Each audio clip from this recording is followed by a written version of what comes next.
Ladies and gentlemen, I have had two successful visits. First to Japan at the invitation of Prime Minister Shinzo Abe, and the other one to Bangkok at the invitation of the Prime Minister of Thailand. I believe both of the statements that have been issued at the end of these meetings have been made available to you. So therefore, I will not waste your time in recapitulating what is contained in these two statements. If there are any questions that you have to ask, I will be very happy to do so.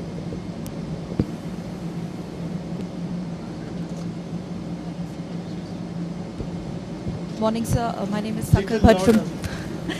Morning to you, sir. Morning. Sakal Bhatt from DD News. Well, my question to you is pertaining to your Japan tour. You just described it successful, but specifically in terms of forward movement made on civil nuclear deal, and are we expecting it, or is there any possibility of getting it signed with Japan before 2014 Lok Sabha polls, sir? Sign what? The civil nuclear deal, sir. Well, there have been discussions with Japan, and this visit marked a forward move in that direction. I am hopeful that before long we will be able to put our signatures to a civil nuclear energy agreement with Japan as well.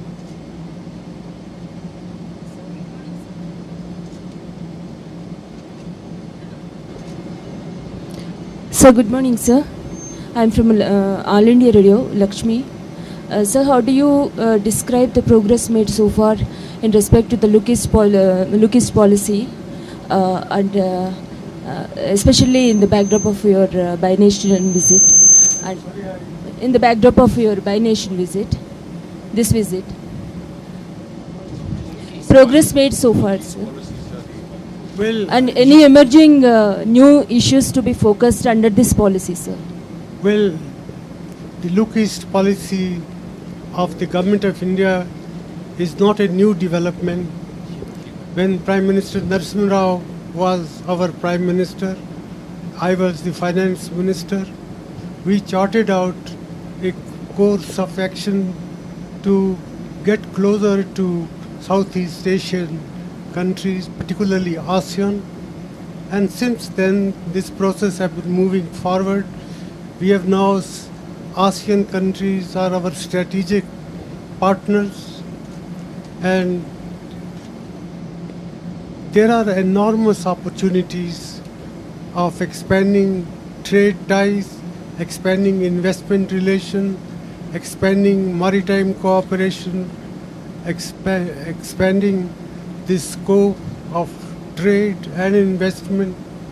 And now we have reached a stage where large-scale flow of trade and investment is now becoming a reality. We have, for example, the dedicated freight corridor where Japan is helping us. We have Bombay, Delhi industrial corridor where also the Japanese help will be available. Also the Bombay-Bangalore corridor where also we expect there is a great interest of East Asian countries like Japan, Thailand and Malaysia. So I am hopeful that this Look East policy of India is paying rich dividends, and the results are going to improve as we move forward. Dr. Singh, Shiv Arur from Headlines Today. Sir, there is a new government, new dispensation in Pakistan, and there has been quite a bit of cordiality from the side of Mr. Sharif as far as you visiting Pakistan. Could you give us any guidance on whether you plan to visit there before the end of this year, and also what sort of outcomes you're expecting before it can be, as you said in your own words, business as usual with Pakistan again, sir? Well, I rang up Prime Minister Nawaz Sharif on the very first day when election results were coming out. I conveyed my congratulations to him, and I reciprocated his sentiments that India-Pakistan relations should move forward, and that I also invited him to visit India. He also invited me to visit Pakistan. There is an invitation from the government of Pakistan for me to visit Pakistan. There is no firm decision on either side. No dates have been fixed, but we would certainly like to have good neighborly relations with Pakistan. It has been consistently our policy that India-Pakistan relations, we should deal with all the outstanding issues. We are committed to resolve them in a peaceful manner. That is also the sentiment which was reciprocated by Shri Nawaz Sharif. Sir मैं अनुज सिन्हा प्रभात खबर रांची से। Sir Jharkhand में राष्ट्रपति शासन लगे हुए 5 महीना हो गया है, तो क्या ये कब तक कंटिन्यू करेगा, ये जानना चाहते हम हैं, और निकट भविष्य में क्या वहाँ चुनाव संपन्न होगा? इस बात पे विचार हो रहा है। मैं इस समय इससे ज़्यादा और कुछ नहीं कहना चाहता। मैं GL अग्रवाल गुवाहाटी से। 91 से आप राज्यसभा मेंबर, कल आप निर्वाचित हुए हैं, इसके लिए मैं आपको हार्दिक बधाई देता हूं, असम की जनता के लिए और मेरी तरफ से। ये नॉर्थ ईस्ट के अंदर सब्सिडी बहुत ज़्यादा इंडस्ट्रियल डेवलपमेंट के लिए दे रहे हैं। जैसे सब्सिडाइज है वहाँ टैक्स हॉलीडे है, परंतु सब्सिडी का रुपया वहाँ नॉर्थ ईस्ट के डेवलपमेंट के लिए कोई भी इंडस्ट्रियलिस्ट खर्च नहीं कर रहा है। तो सेंट्रल गवर्नमेंट क्यों एक्शन नहीं ले रहा है वहाँ पर? ये बहुत बड़ा मामला है। 100 करोड़ की इंडस्ट्री लगाकर 200 करोड़ सब्सिडी ले रहे हैं। तो सेंट्रल गवर्नमेंट को एक्शन लेना चाहिए जिससे स्टेट का डेवलपमेंट हो। दूसरी, लुक ईस्ट पॉलिसी में नॉर्थ ईस्ट को एक्सेप्ट कर रही और कुछ वहाँ डेवलपमेंट नहीं हुआ है, तो वो डेवलपमेंट वहाँ पर लुक ईस्ट पॉलिसी में होना चाहिए थाईलैंड से। धन्यवाद। Well, I sincerely hope that the northeastern states of India will benefit enormously from our look east policies. If we improve the connectivity between India, Myanmar, Thailand, I think you can imagine that this would also benefit the northeastern states of our country. With regard to subsidy matter, I do recognize that because of the special problem, the difficulties of connectivity between India and the rest of northeastern states, there is need for some items being subsidized. But I do hope that sooner or later industry in the northeastern states will also learn to stand on its own feet. Sir, Raman from news 24। जब आप Japan और Thailand के दौरे पर थे, उसी वक्त आपको खबर मिली कि आसाम से आप राज्यसभा से एक बार फिर निर्वाचित हुए अगले 6 साल के लिए।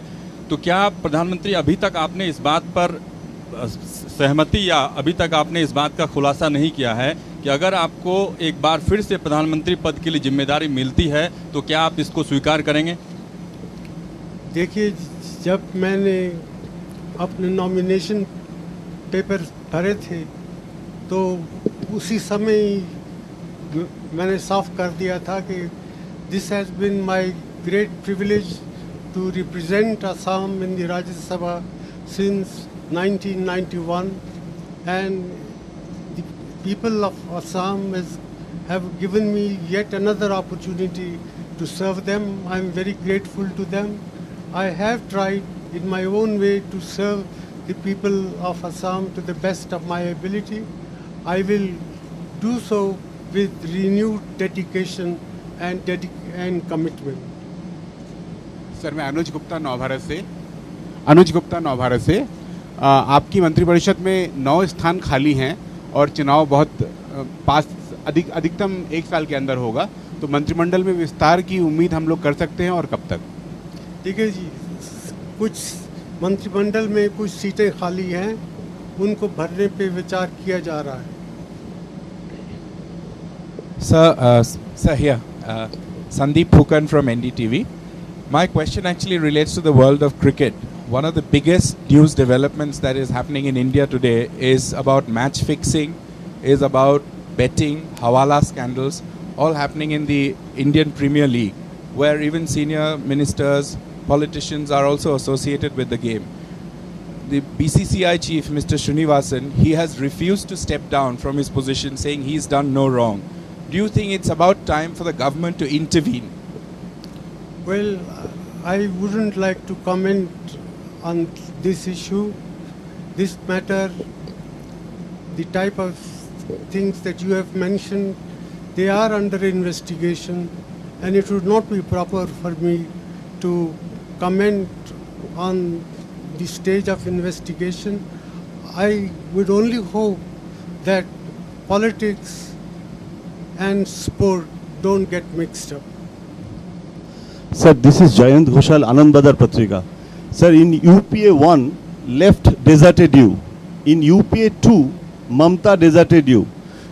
For possible UPA 3, are you planning to reach out towards left again? Or you are expecting that Mamta also can join UPA 3? Well, in politics, there are no permanent allies and no permanent enemies. These possibilities, some people coming in, some people going out, I think they have to be accepted as they are. Sir, this is Shamul Mazumdar from Business Standard. In this entire growth versus inflation dynamics, do you think that RBI has been behind the curve? Because the finance minister some time back did say that he would like to work alone if the RBI doesn't listen. What is your comment, sir? Well, monetary policy of the country is decided by the Reserve Bank, and I respect the judgment of the Reserve Bank. But this is also an evolving process. As we get control over inflation, there is more space available to pursue pro-growth policies, and I do believe in the coming month, I think you will see inflation coming under greater control and the space for growth promoting activities also increasing. Sir, this is Vaidyanathan of Dinamani from Chennai. If DMK approaches you for your 5-member MLA contingent for their lone Rajya Sabha seat, will the Congress respond and support them because they expect so? Well, I can't say on behalf of the Congress High Command. These are matters which are discussed at the highest level in our party, and it would not be proper for me to prejudge what stand the Congress party will take. Sir, some of your major bills are pending because of the parliament disruption which could not be taken in the last session.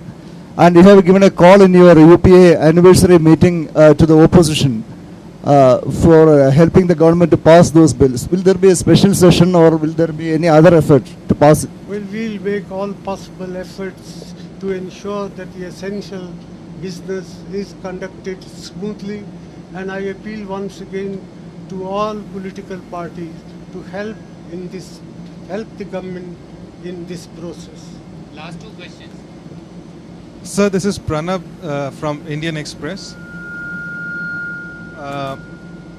You've been known to be a very objective person.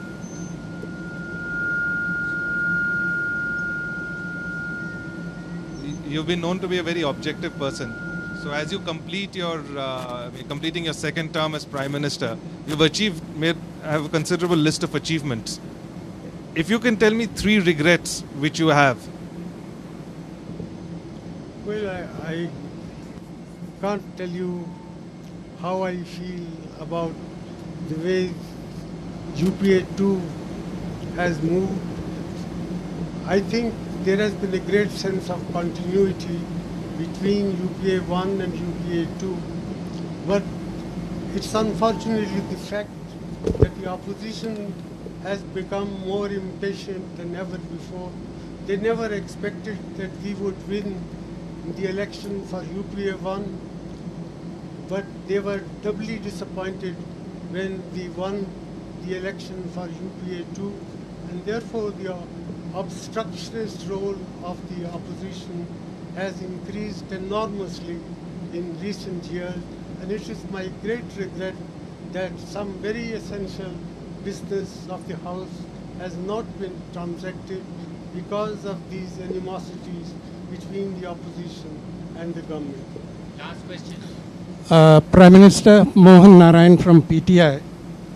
The perception persists of divergences and a trust deficit between you and Mrs. Sonia Gandhi, and that she nudged you against your wishes to get the resignation of Mr. Ashwani Kumar as Law Minister, and also that you faced a tough situation when CBI Director named a Joint Secretary in the PMO as having made changes in the agency's affidavit to the Supreme Court.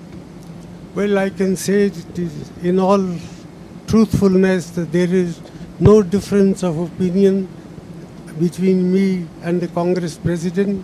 We work together in almost every issue where consultation was needed. I consult the Congress President, and therefore this perception that on certain issues there were differences of opinion, there is no truth in that. Thank you very much, ladies and gentlemen.